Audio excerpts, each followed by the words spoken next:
bargaining agreement between the UAW and the Memphis City Schools. We discussed this at the work session. At that time, I notified the board that there were several unions who had contracts that would expire prior to the merger. Those contracts are with UAW, AFSCME, and SEIU. The board, after discussing this matter, asked me for a recommendation. And after discussing the issue with the superintendent and the MCS administration, the recommendation is to extend all of the expiring contracts until June 30, 2013. I just want to be clear for the record that there is no legal obligation for the board to extend the contracts. However, given the consistency and the outgoing support for some of these union extensions, my recommendation is to allow the administration to enter into agreements extending these contracts through June 30, 2013. Can I get a motion on the floor? So we'll accept this recommendation. Dr. Warren, did you make a motion? Yes, I move that we accept the attorney's recommendation. I want a little clarification from Dr. Cash. Dr. Warren would be first. Attorney Hobson, for our discussion, I just want to be real clear that the extension of the existing contract and its terms and no renegotiation of the existing contract such that there would be some difference to the current contract. Is that correct? That's correct. Thank you. Dr. Warren made the motion, and that's the light I had. Reverend Whalen. No, I was just trying to make the same motion. Can we give them both credit? Mr. Porter.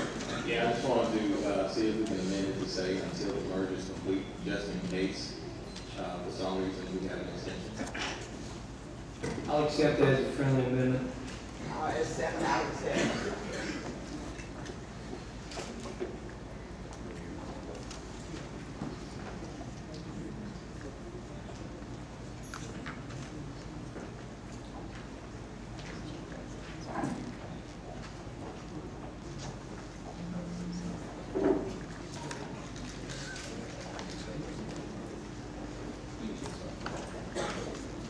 Point of information, Chair. Yes. I would like legal counsel to comment on that because we're all optimistic that a merger will take place, but in the unforeseen event that it doesn't, we may possibly be extending the contract indefinitely. I think most contract has a start and end date. I think that's dangerous. Commissioner, there is a set date, and I apologize for having it according to court order when the merger will take place. However, the reason our recommendation was June 30th was because the teachers' union's contract by law will expire June 30th. And in the spirit of consistency, that's why we recommended it today. It'd be difficult for the board to extend the teachers' collective bargaining agreement because of the changes in state law. So for consistency, we will recommend June 30, 2013. In the event that the merger took longer, the board could always reconsider the issue. Let me ask another legal question while you're getting the mic and the speaker. Also, good. I'm in support of this motion. I want to ask you about the friendly amendment to the motion. Do we also not have some change in state law that takes place around that same time at the expiration of some of these contracts? I want you to address that. If I'm misguided, tell me that as well. The only change in state law, Mr. Chair, related to collective bargaining agreements I'm aware of would be the one related to the teachers' collective bargaining agreement. There's a collaborative conferencing act, and under that act, the way that you negotiate with teacher unions changes significantly, and it wouldn't be due to start until June 30, 2013, when their current contract expires. By extending these other contracts, does it not? It does not apply to those other five contracts. The ones that Mr. Porter made a motion to extend them until the merger takes place, or he added four until the merger takes place. And how would that new state law affect those contracts? Wouldn't affect it at all, because as we talked about, all the contracts with the exception of the teachers' contracts, there's no state law authorizing those contracts. So really, it's really a creature, if you will, of just the board agreement recognizing unions. So the change in the state law will not have any bearing on the contracts the board is discussing right now. So your recommendation was June 30th, 2013. That's correct. And Ms. Speakman, was she in agreement? Did y'all discuss that? Totally, yes, we No, don't. okay. Ms. Porter? Yeah, I would draw a motion for consistency. Is that, anybody have objection to that? No objection? Reverend White? Yeah, thank you. I don't have an objection.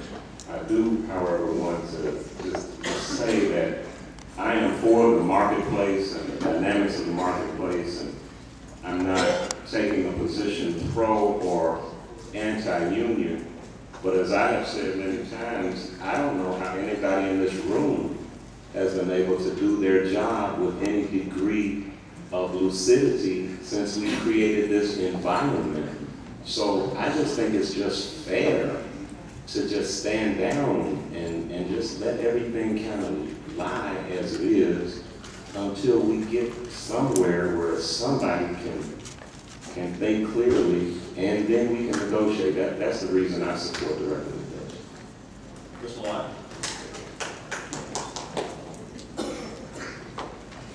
My question was answered.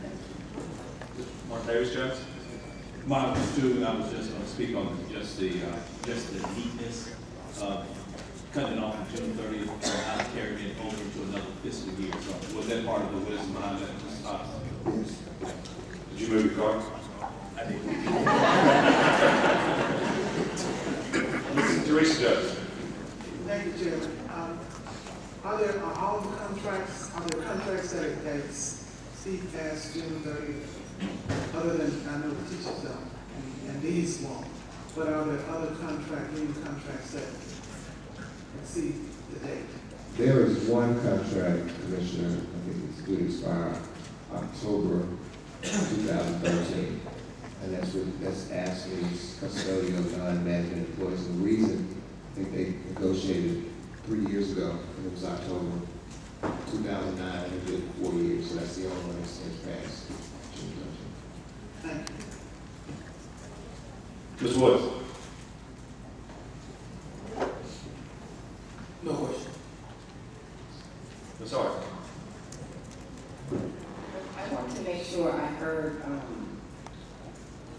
Mr. Hobson, because I was concerned about saying June 30th and not the effective date of the merger. So I understand the rationale based on the teachers, but I'm a little concerned about the other means, especially one that's already in a contract that's extended beyond that date. So I'm not concerned about cutting off contract rights that they already had, but I guess I could, as you said, this board can act beyond June 30th, but does it not make sense? Could we not just correct language that says, to the extent permissible by law to the date of the merger? I mean, because if the teachers are cut off June 30th, it still protects people if we say to the date of the merger. Because I'm still concerned about some other actions that may be taking place out of Nashville or whatever with, the merger not happening next year.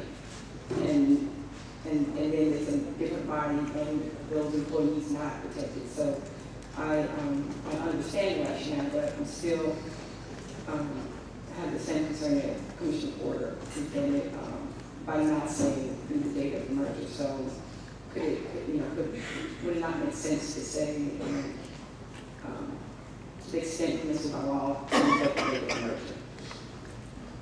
Commissioner, I think that the board obviously can extend it or authorize the administration to extend it as long as the board wants to.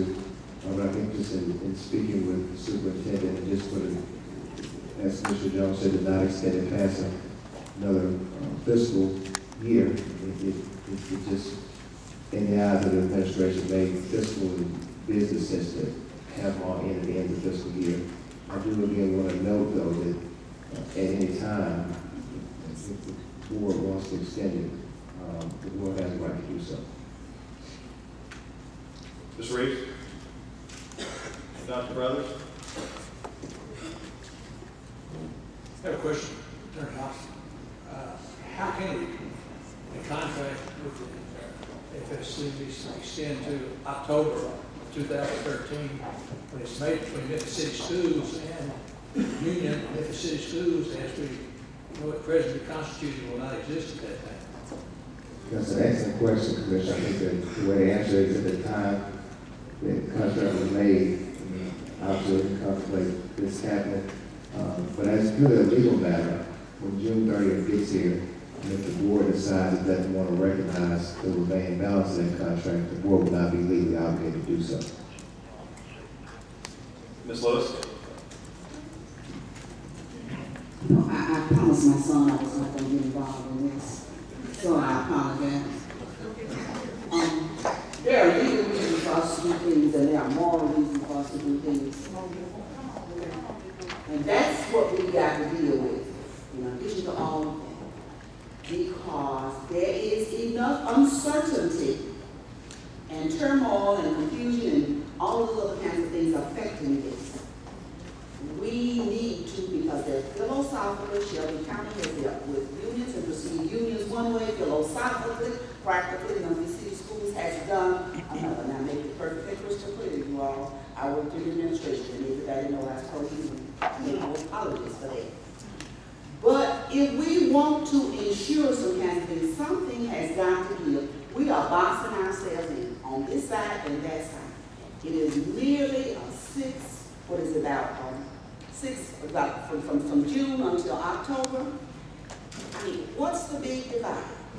We have these people sitting here. There's enough confusion and mistrust and distrust and non-trust about this whole issue that wherever this board can move to close that gap and let people know that we're really concerned about everything that makes up these school systems or this school system. That's where we need to do that off, because we don't need to fight battles that we don't need to fight. We don't need to be down below chasing windmills.